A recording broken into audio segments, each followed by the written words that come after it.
Alright guys, let's get into the first chapter of this course. So it's all about the power factor correction. Precisely speaking, why EVs worry about PFC. So in this chapter, we will get into the depths of power factor, why there is a need for a power factor correction in EVs, how in the first place is the power factor coming into the picture, and we will also try to get into some practical simulations to show all about power factor. So let's get started. So the whole idea of this course is to keep it fast-paced so that you learn fast. So we'll get into it. So first thing, what is a PFC? So PFC stands basically for power factor correction or compensation. So it's essentially a method to ensure that the power drawn by the EV is close to 100% the real power. So what exactly does real power mean? Yeah, is there something called as unreal power? Maybe not, but yeah, there's something called as real power and reactive power. Yeah, so here we see what is the difference. So when we say something is real power, so that power is capable of doing work. So just to have a quick illustration of what a real power is. So yeah, just assume that there is a sinusoid. Yeah, and then this is a voltage in the red, and let's say this is my current in the black.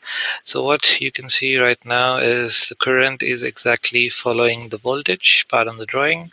So here what we say is this is 100% real power.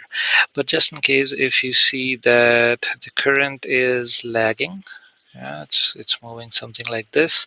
So then we have two components. So we have both the real power and the reactive power. So typically how it is seen on phasors is that, so if we were to draw basically a phasor diagram, so this is the voltage, um, then this is, for example, the reactive element, and this is the equivalent of this. So what we see on the x-axis is the real power. What we see this, yeah, it's reactive, and this is apparent. Yeah. So here what we see is there is an angle formed, and this is nothing but the power factor angle. So the cos of this angle gives us the power factor.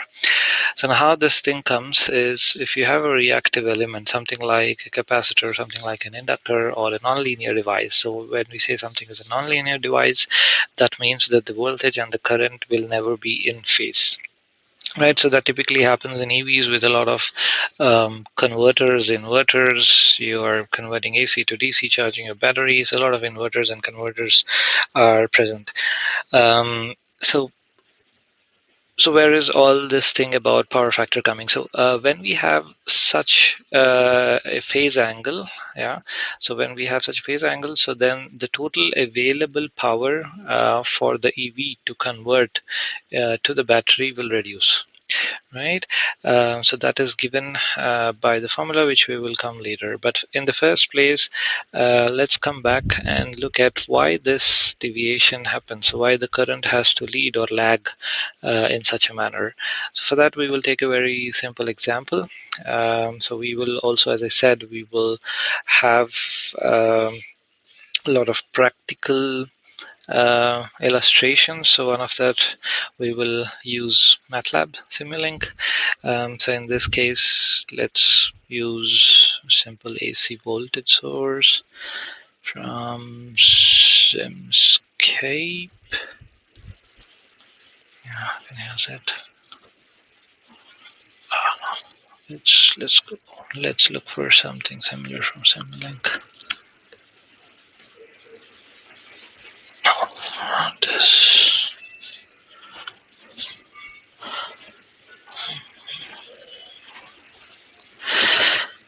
Okay, this is easier. Let's get rid of the other ones. Okay, so here we have the AC source.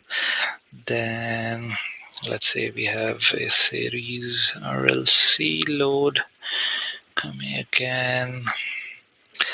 So we put it, so we also put a current measurement. something like this.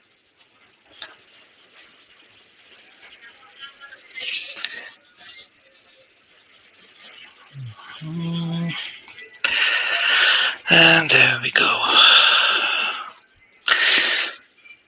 All right, so now we put it to maybe 230 volts, 50 hertz, and RLC.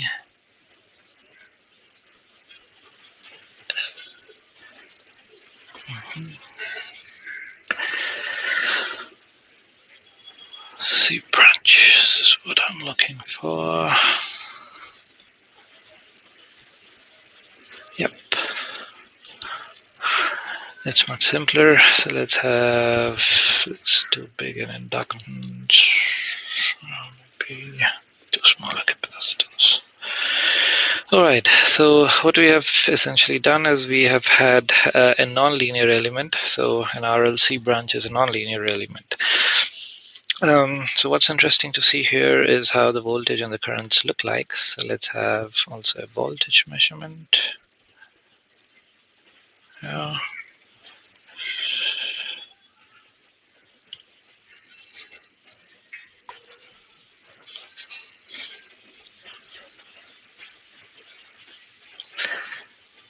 Okay, so we have, since we flip it, ensure the plus and the minus are in the correct topology, and then we put a scope.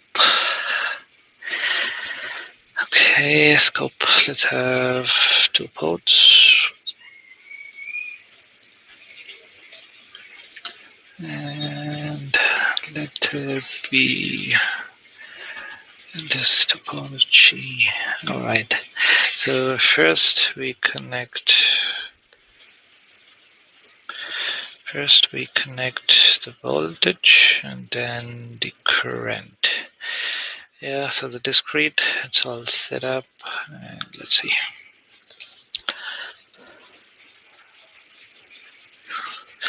Okay, so we're ready to see the results. Yeah. Alright, so what we have set up is the upper graph is for the voltage and the lower graph is for the current.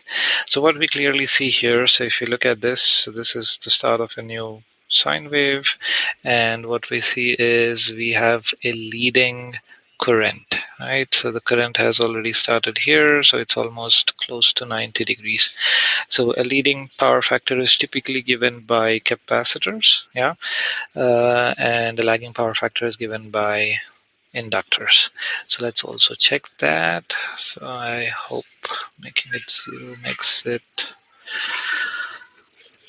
it should ideally make it into an RC. Let us see.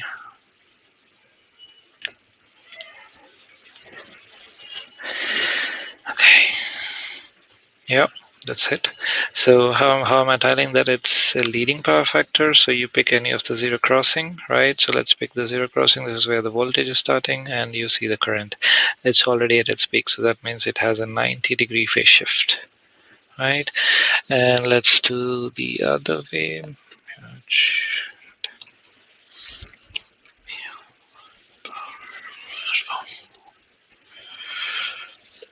Yeah, let's check.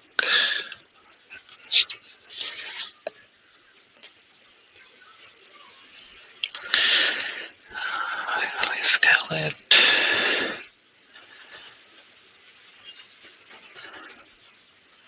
Oh, we are having too little an inductance in comparison to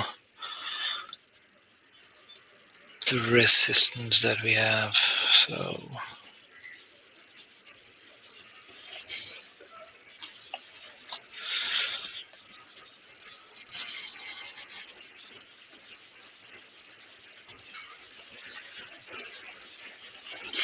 all right, so what we can see here right now, so we have a zero crossing of the voltage here, but the zero crossing of the current is somewhere here. So which means it is now having a lagging current. Basically, the current is lagging the voltage.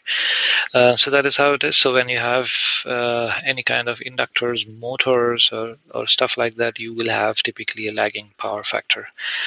So this is how it works. And coming back again to our presentation, so we have seen how the reactive power is generated and why the EVs don't like this. This is the next part.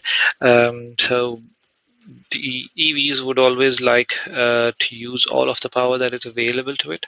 So typically EVs are designed up to 22 kilowatt, and ideally speaking, for the best efficiency, you would want to put all of that 22 kilowatt into the high voltage battery.